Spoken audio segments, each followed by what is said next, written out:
Assalamualaikum warahmatullahi wabarakatuh. Apa kabar? Kembali berjumpa dengan saya Rizky Arif. Akhirnya Taipan pemilik pengembang besar yakni Agung Sedayu Group Aguan itu buka kartu juga. Ini bahkan kita sebut bukan hanya sekedar buka kartu, tapi juga buka rahasia dan buka borok-borok Presiden Jokowi. Dalam wawancaranya dengan Tempo itu, kita akhirnya sekarang mendapat konfirmasi dari Aguan mengapa para Taipan itu tiba-tiba saja rame-rame kemudian berinvestasi di IKN menjelang akhir masa jabatannya Pak Jokowi.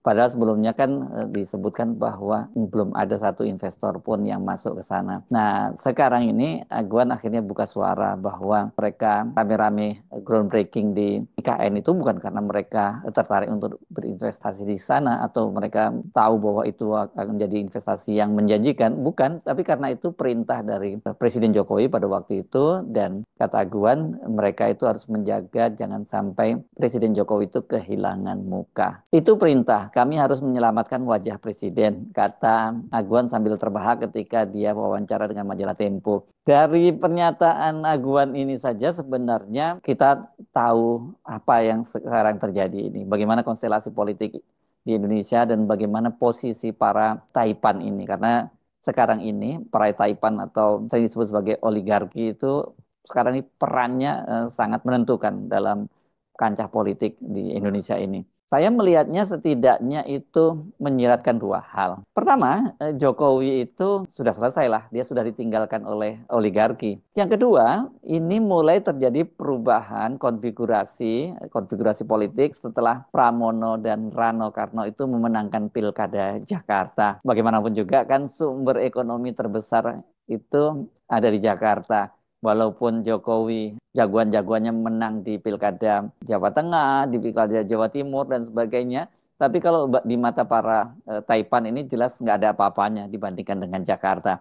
Sementara di Jakarta kan terlepas itu tidak di bawah kendali Jokowi. Nah, kita sekarang bahas satu persatu ya watak pebisnis, apalagi oligarki ini ya. Mereka itu nggak mungkin lah ngomong seperti itu seperti tadi itu soal Jokowi tadi, karena itu kan membuka borok Jokowi. Itu sangat tabu bagi oligarki menjelekkan orang yang berkuasa. Tapi itu kemarin ketika Jokowi masih berkuasa ya, kalau sekarang berbeda. Nah, padahal kita selama ini kan menduga-duga Jokowi ini masih powerful banget ya. Ya, tapi dari pernyataan Aguan kita tahu bahwa Jokowi itu nggak seperkasa atau nggak seberkuasa seperti yang kita bayangkan. Karena para Taipan ini, para oligarki ini penciumannya itu atas politik dan atas kekuasaan itu pasti sangat tajam, jauh lebih tajam daripada kita-kita semua. Buat mereka kalau orang sudah nggak punya kekuasaan, ngapain mesti dibelain? Anda pasti akan mendebat saya, kan masih ada Gibran. Nah, soal ini menarik ini. Nanti kita bahas detailnya dan ada kaitannya dengan Pilkada Jakarta. Watak utama mereka ini, para pebisnis ini, para oligarki atau banyak juga menyebutnya sebagai para sembilan naga itu gitu.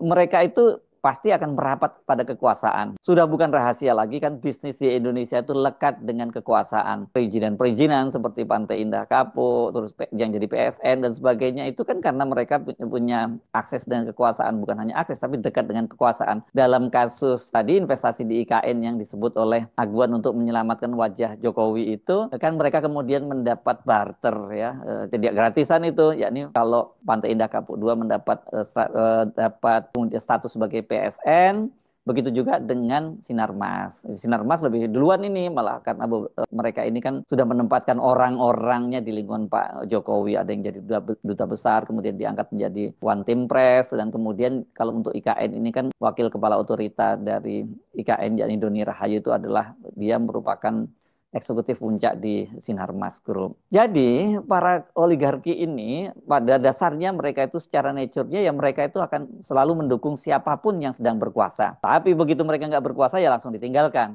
Nah, watak dari oligarki sekarang ini memang kita mesti beri catatan ini berbeda sekali dengan di era Orde Baru. Sama-sama tetap mengikuti siapapun yang berkuasa, follow the power gitu ya. Tapi kalau dulu zamannya era Orde Baru itu mereka itu benar-benar jadi pengikut yang dikendalikan gitu ya. Pak Harto pada waktu itu betul-betul mengendalikan para oligarki ini. Kalau sekarang mereka itu justru yang mengendalikan penguasa, apalagi di daerah. Wah, itu sekarang ini kepala daerah, bupati dan sebagainya itu ya sepenuhnya dikendalikan oleh para pemegang modal ini gitu. Jadi buat Aguan dan kawan-kawan sekarang ini bisa kita sebut juga urusan dengan Jokowi itu sudah selesai.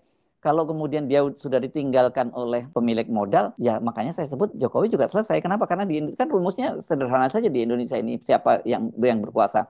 Satu yang pemilik sumber kekuasaan sesungguhnya artinya presiden yang sedang berkuasa, yang ya, dia kemudian bisa mengendalikan aparatur sipil negara dan juga aparatur penegak hukum dan militer.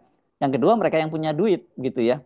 Nah, Jokowi sekarang dia sudah tidak punya kekuasaan dan kedua dia sudah mulai ditinggalkan oleh mereka yang pegang duit. Jadi ya sebenarnya Jokowi sudah mulai nggak punya power lagi nih. Tadi itu seperti meminjam ucapan dari Aguan kan katanya waktu itu dia cuma menyelamatkan wajah presiden. Mereka harus menyelamatkan wajah presiden dan dalam waktu itu presidennya itu Jokowi. Saya tadi kan menyinggung ya penciuman politik mereka ini sangat tajam ya.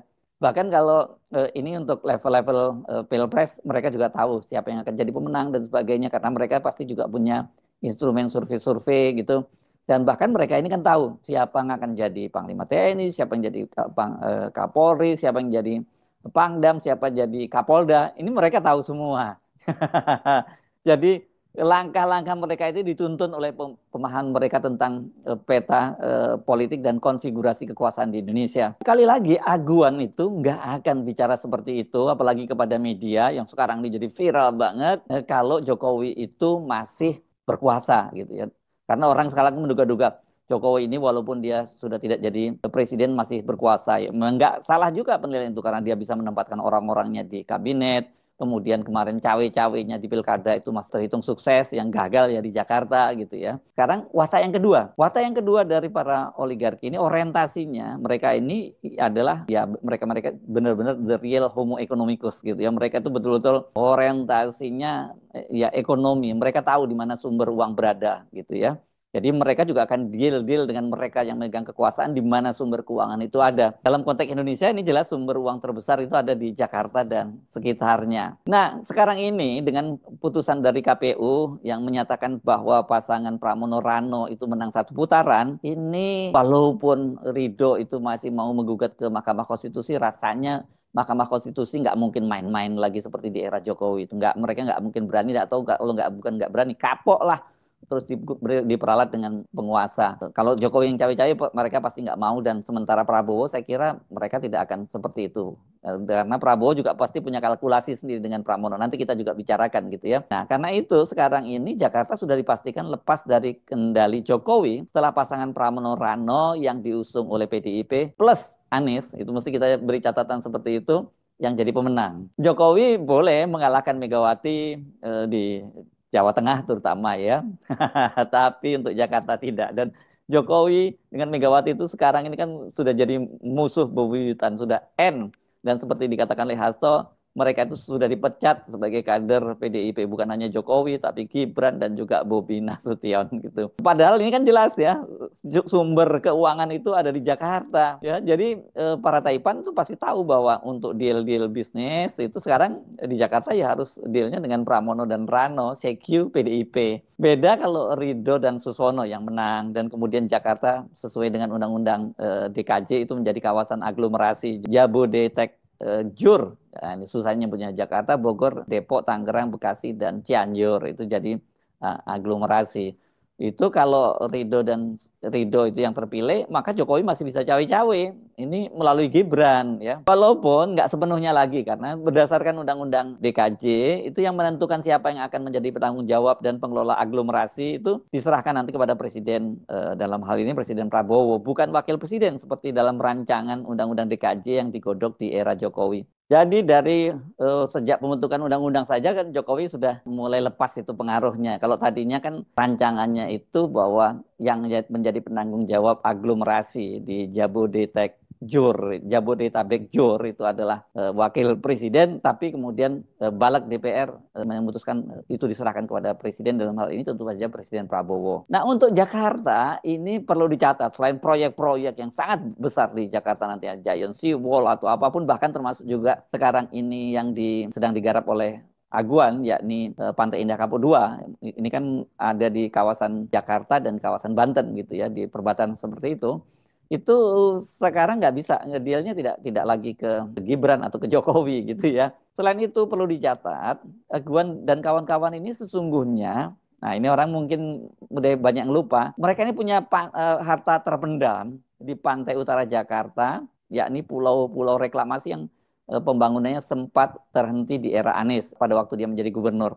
Ini angkanya nggak main-main loh. Pada tahun 2017 itu ya, anggota fraksi PKB Daniel Johan, sekarang masih jadi anggota DPR lagi itu, sempat membuat tulisan dan dia di situ dengan membuat kalkulasi perhitungannya. Karena ternyata kata dia membuat pulau ini mereka melakukan reklamasi itu jauh lebih murah daripada memberi lahan ganti rugi gitu pada warga ya. Dan nilai keuntungan dari pengembang itu sangat gede di situ. Pada waktu tahun 2017 saja dia menghitung itu kira-kira keuntungannya para pengembang di situ mencapai 560 triliun. Itu bayangin 7 tahun yang lalu ya. Sekarang udah berapa nilainya? Dipastikan Aguan ingin agar harta karunnya yang sekarang terpendam di pantai utara itu kan bisa diangkat kembali ke permukaan dengan nilai yang berlipat. Dan itu ya dealnya pasti bukan dengan Gibran, apalagi Jokowi. Bagaimana dengan Prabowo? Ya jelas sekarang itu para Taipan itu urusannya dengan Presiden Prabowo, kendati masih banyak orang Jokowi di kabinet Prabowo. Tapi saya kira ini nanti ya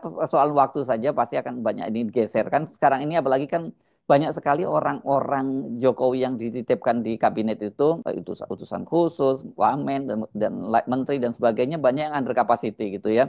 Banyak yang melakukan blunder-blunder dan itu ya peluang untuk nggak perlu di reshuffle mereka langsung mundurkan diri sendiri termasuk seperti Miftah itu yang dikenal juga sebagai orangnya Jokowi dan Gibran gitu ya. Kalau urusan Jakarta kendati jagoan dari Koalisi Indonesia Maju Plus yakni pasangan Ridwan Kamil dan Suswono kalah, tapi saya kira buat Prabowo itu tidak terlalu jadi masalah. Ada dua faktor mengapa saya menyebutnya tidak jadi masalah. Pertama, Pramono, Rano itu sudah jauh-jauh hari menyatakan bila mereka terpilih menjadi gubernur dan wakil gubernur Jakarta, itu mereka akan tegak lurus pada Prabowo. Yang kedua, hubungannya Prabowo dengan Ibu Megawati kan sesungguhnya kan cukup baik, sangat dekat. Hanya saja karena ada faktor Jokowi itu kemudian membuat rencana pertemuan antara Prabowo dengan Megawati sampai sekarang nggak terlaksana dan juga kemudian PDIP tidak masuk di kabinet.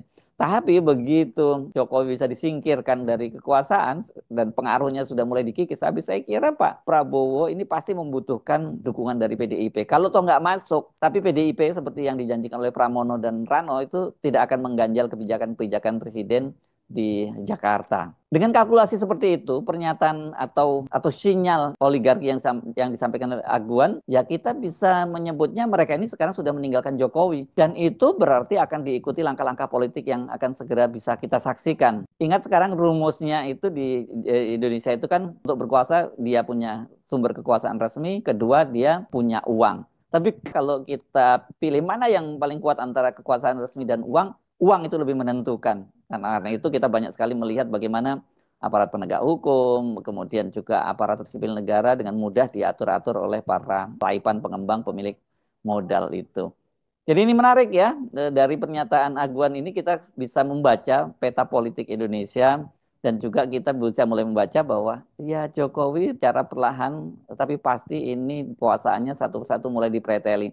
Seharusnya ini hal yang normal saja ya karena siapapun yang sudah tidak punya kekuasaan lengser menjadi presiden ya kekuasaannya itu beralih kepada presiden berikutnya.